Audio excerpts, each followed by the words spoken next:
नवरात्र की कथा। प्राचीन समय में राजा सूरथ नाम के राजा थे। राजा प्रजा की रक्षा में उदासीन रहने लगे थे। परिणाम स्वरूप पड़ोसी राजा ने उस पर चढ़ाई कर दी। सूरथ की सेना भी शत्रु से मिल गई थी। परिणाम स्वरूप राजा सूरथ की हार हुई और वह जान बचाकर जंगल की तरफ भाग उसी वन में समाधि नाम का एक बनिया अपनी स्त्री एवं संतान के दुर्व्यवहार के कारण निवास करता था। उसी वन में बनिया समाधि और राजा सूरथ की भेंट हुई। दोनों का परस्पर परिचय हुआ। वे दोनों घूमते हुए महर्षि मेघा के आश्रम में पहुँचे। महर्षि मेघा ने उन दोनों के आने का कारण पूछा तो वे दोनों बोले कि हम अपने सगे संबंधियों द्वारा अपमानित एवं तिरस्कार होने पर भी हमारे हृदय में उनका मोह बना हुआ है। इसका कारण क्या है? महर्षि मेघा ने उन्हें समझाया कि मन शक्ति के अधीन होता है और आदि शक्ति के अविद्या, और विद्या दो स्वरूप है। विद्या ज्ञान स्वरूप है और अविद्या ज्ञान स्वरूप। जो व्यक्ति अविद्या अज्ञान के आदिकरण रूप में उपासना करते हैं, उन्हें वो विद्या स्वरूप प्राप्त होकर मोक्ष प्रदान करती है। इतना सुन राजा सूरथ ने प्रश्न किया, हे महर्षि, देवी कौन है? उसका जन्म कैसे हुआ? महर्षि बोले, हम जिस देवी के विषय में पूछ रहे हैं वह नृत्य स्वरूप और विश्वव्यापिनी है। उसके बारे में ध्यान पूर्वक सुनो। कल्पांत के समय विष्णु भगवान क्षीर सागर में अनंत शौर्य पर शयन कर रहे थे। तब उनके दोनों कानों से मधु और कैटभ नामक दो दैत्य उत्पन्न हुए। वे दोनों विष्णु की नाभि कमल से उत्पन्न ब्रह्मा जी को मारने दौड़े।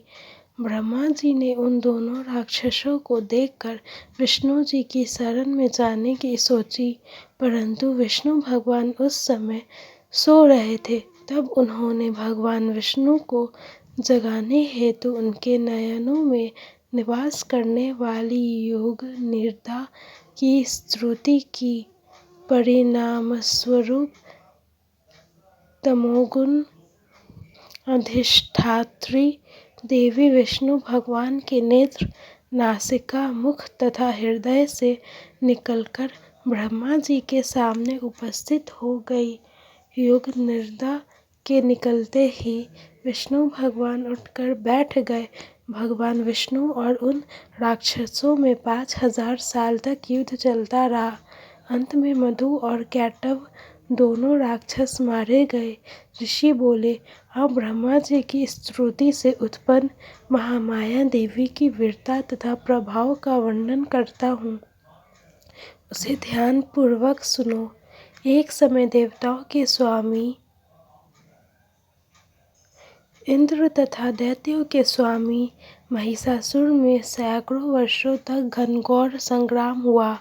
इस युद्ध में देवराज इंद्र की पराजय हुई और महिषासुर इंद्रलोक का स्वामी बन बैठा।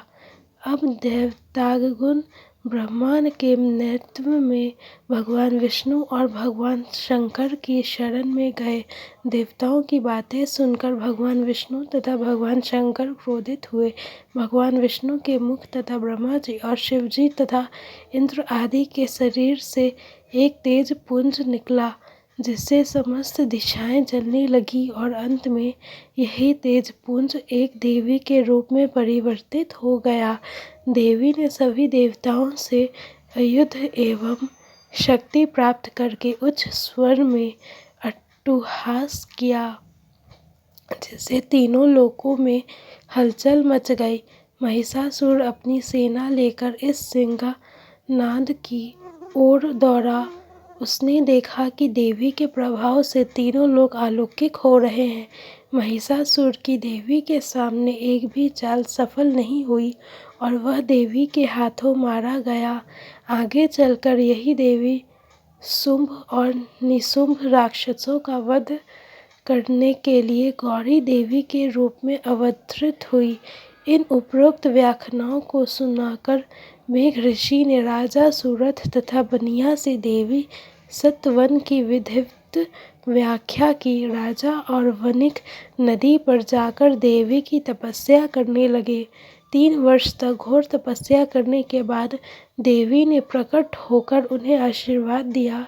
इससे वणिक संसार के मोह से मुक्त होकर आत्मचिंतन में लग गया और राजा सूरथ ने शत्रुओं पर आक्रमण किया। धन्यवाद। अगर आपको मेरी स्टोरी पसंद आई तो वीडियो को लाइक करें।